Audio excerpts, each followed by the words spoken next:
Yang ke-19, sibukkan waktu lowongmu dengan ibadah. Ibu-ibu kalau suami lagi kerja, tidak usah sumpek. Gitu. Sibukkan dengan kegiatan banyak, baca buku, dengar pengajian, ya, ngobrol sama teman-teman, ya, banyak baca buku tentang masalah pendidikan anak. Bapak-bapak misalnya, mertuanya lagi sakit, istrinya pamit untuk lihat jaga di rumah sakit, dia lagi sendirian. Gunakan waktu lowong kita itu untuk ibadah. Jangan malah kita merasa waktu lowong ini mestinya ada pasangan. Kalau memang darurat, dia ada hal-hal yang penting, berikan, luas. Harus berikan kesempatan. Waktu lowong kita gunakan untuk ibadah. Harusnya begitu. Jadi kita harus paham tentang masalah-masalah seperti ini supaya jangan ada kesalahpahaman. Sibukkan waktu dengan ibadah. Kemudian yang ke-20 adalah, yang terakhir sekali kiatnya, cerai pada tempatnya, pertahankan rumah tangga pada tempatnya, dan poligami pada tempatnya.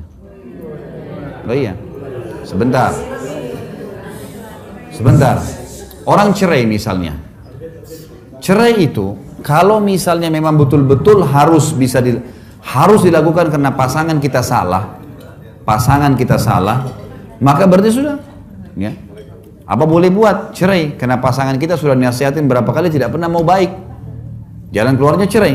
Pernah ada seorang sahabat datang begini kepada Nabi SAW mengatakan, ya Rasulullah, inna imraati la taruddul lajul yamis. Wahai Rasulullah, istriku ini nggak nolak tangan laki-laki. Maksudnya suka berhubungan, supel terlalu sama laki-laki, gitu kan? Kata Nabi SAW, talliqha, kalau gitu ceraikan dia. Suruh ceraikan. Paling pertama suruh Nabi ceraikan. Karena orang yang sudah tidak bisa mengontrol pergaulannya, sudah nasihatin tidak mau, nggak bisa dipertahankan. Itu nasihat Nabi. Kemudian sahabat ini mengatakannya, Rasulullah, tapi saya mencintainya. Kata Nabi SAW, kalau begitu kamu mau pertahankan silakan, tapi kau harus mendakwahinya. Jadi ada cerai solusi. Kemudian mempertahankan, ini cerai pada tempatnya, mempertahankan rumah tangga pada tempatnya. Jadi Bapak Ibu sekalian, bukan aib kalau pasangan kita pernah buat salah, sekarang dia mau perbaikin. Kita terima, perbaikin, ayo sama-sama kita perbaikin. Karena manusia bisa buat salah. Maka kita pertahankan pada tempatnya. Dan yang terakhir adalah masalah poligami pada tempatnya. Banyak orang yang salah paham dengan poligami. Ada orang yang benci sekali karena tidak paham. Ada juga orang yang terlalu menganggap remeh sehingga sembarangan. Padahal ini adalah hukum Allah. Poligami ini Bapak Ibu sekalian adalah bab tertinggi dalam bab nikah. Jadi kalau sholat itu seperti istikharah dengan tahajud. Istikharah dengan tahajud itu mustahil orang kerjakan kalau dia sendiri belum pernah sholat duha, belum pernah sholat qobliyah. Karena ini bab tertinggi di bab sholat. Sama dengan materinya, mata pelajarannya orang kuliah. Kita kasih anak SD nggak paham dia. Ada orang punya masalah teman kita lalu kita mengatakan, kamu tahajud aja. Padahal dia sholat wajib aja masih Senin Kamis gitu. Susah, nggak mungkin gitu kan. Atau dia masih belum pernah sholat sunnah yang lain, nggak mungkin dikerjain. Nah dalam masalah nikah juga begitu. Poligami itu bab tertinggi. Makanya orang banyak membenci berlebihan atau orang banyak menganggap remeh berlebihan, terlalu serono-serono sembarangan melakukan karena tidak paham masalah ini. Dia ibadah yang mulia, asal dikerjakan dengan cara yang mulia, gitu kan? Cara yang mulia.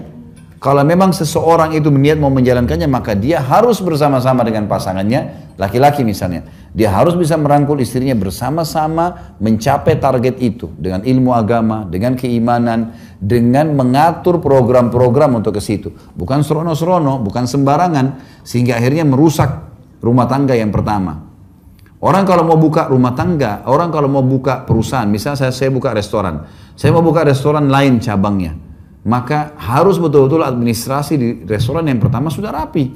Sehingga pada saat saya buka, memang saya buka restoran yang baru ini semuanya tinggal pindah administrasi sudah rapi. Tapi kalau enggak, maka pastikan di pembukaan restoran saya hanya berhasil gembira di hari pertama karena banyak kembang yang dihadiahkan oleh orang-orang. Setelah itu akan kacau balau semuanya. Pegawainya akan bawa lari uang dan seterusnya akan kacau balau semua. Maka Bapak Ibu sekalian beradil dalam masalah ini.